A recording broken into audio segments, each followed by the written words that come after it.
Assalamualaikum warahmatullahi wabarakatuh. Bagaimana kabar anak-anak kelas 5 hari ini di rumah? Semoga anak-anak dalam keadaan baik dan sehat selalu. Baik anak-anak, hari ini kita akan belajar daring mata pelajaran Al-Quran Hadis bab hukum mim sukun. Sebelumnya kita membaca basmalah terlebih dahulu ya. Bismillahirrahmanirrahim. Baik anak-anak, silahkan simak penjelasan berikut ini. Mengenal hukum bacaan mim sukun. Untuk membaca Al-Quran dengan tartil, baik dan benar, maka kita perlu belajar ilmu tajwid, yakni pengetahuan tentang kaidah membaca Al-Quran agar bisa memelihara bacaan dari kesalahan membaca. Kali ini kita akan belajar tentang bacaan hukum mim sukun atau mim mati. Mim mati atau mim sukun jika bertemu dengan huruf-huruf tertentu atau huruf hijaiyah.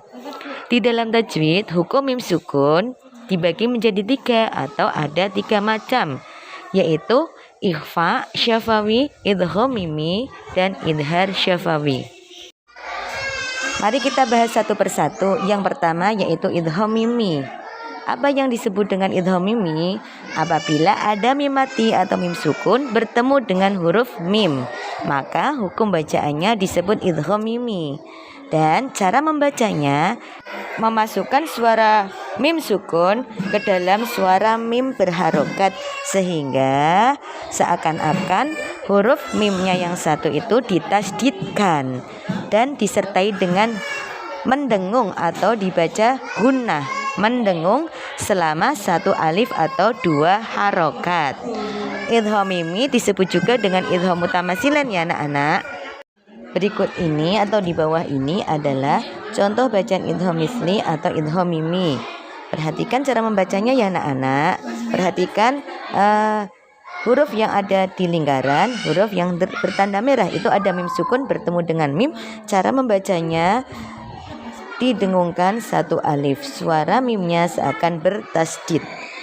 Lahum ma yattaquna. Saya ulangi. Lahum ma yattaquna. Itu contoh yang ada pada 1 kata atau 1 kalimat. Yang bawahnya itu contoh yang ada pada 2 kata atau 2 kalimat.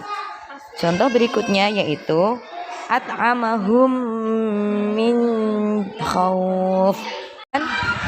Huruf yang ada di dalam lingkaran yang berwarna merah ada mim sukun bertemu dengan mim, harus dibaca dengung 1 alif atau 2 harokat. Ustazah ulangi cara membacanya. At'amahum min khauf. At'amahum min khauf. Bisa dipahami anak-anak untuk bacaan idgham misli atau idgham mimi. Sekarang kita lanjutkan ke hukum bacaan mim sukun yang kedua. Hukum bacaan mim sukun yang kedua yaitu ifa syafawi. Dinamakan ifa syafawi apabila ada mim sukun atau mim mati bertemu dengan huruf ba. Maka hukum bacaannya disebut dengan ifa syafawi. Cara membacanya dibaca samar-samar di bibir dan didengungkan. Perhatikan contoh bacaan ifa syafawi di bawah ini. Yang pertama yaitu Rabbahum bihim. Perhatikan huruf yang bertanda merah yang ada di dalam lingkaran ada mim sukun bertemu dengan huruf ba. Cara membacanya dibaca samar-samar di bibir dan didengungkan. Ustazah ulangi sekali lagi. Rabbahum bihim. Kemudian contoh yang di bawahnya yang berikutnya balhum biliqai. Dan huruf yang ada di dalam lingkaran yang bertanda merah ada mim sukun bertemu dengan ba, itu dinamakan ikhfa syafawi. Cara membacanya dibaca samar di bibir dan didengungkan. Ustazah ulangi sekali lagi. Balhum biliqai. Contoh yang ketiga wahum bada'ukum. Ustazah ulangi sekali lagi.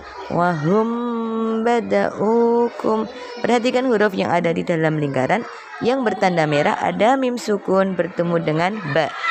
Dinamakan ikhfa syafawi. Cara membacanya dibaca samar di bibir dan didengungkan. Baik anak-anak, sekarang kita lanjutkan hukum mim sukun yang berikutnya yaitu ada idhar syafawi. Dinamakan idhar syafawi apabila ada mim sukun atau mim mati bertemu dengan salah satu huruf selain huruf mim dan ba. Maka hukum bacaannya disebut idhar syafawi. Idhar sendiri artinya jelas ya anak-anak, dan syafawi artinya bibir. Jadi cara membacanya terang atau jelas di bibir dengan mulut tertutup. Idhar syafawi, mim sukunnya dibaca jelas.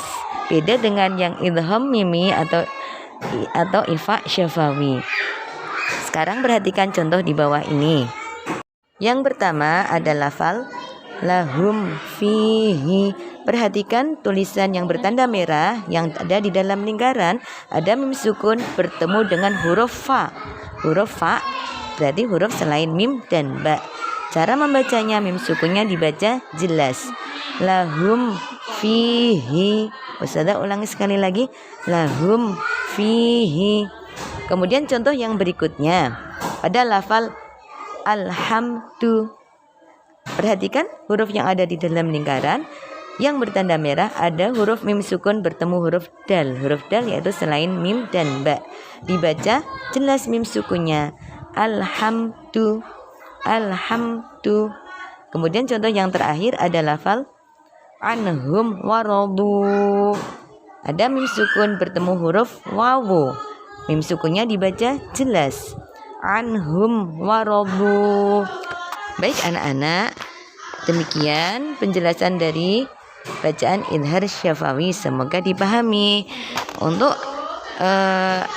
Untuk mengukur sejauh mana anak-anak bisa memahami materi ini, silakan anak-anak kerjakan soal latihan berikut ini. Kalau sudah, difoto, dikirim ke nomor ustazah ya.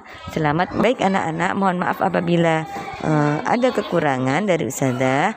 Selamat belajar ya, semoga mendapat ilmu yang bermanfaat. Akhirul kalam, wassalamualaikum warahmatullahi wabarakatuh.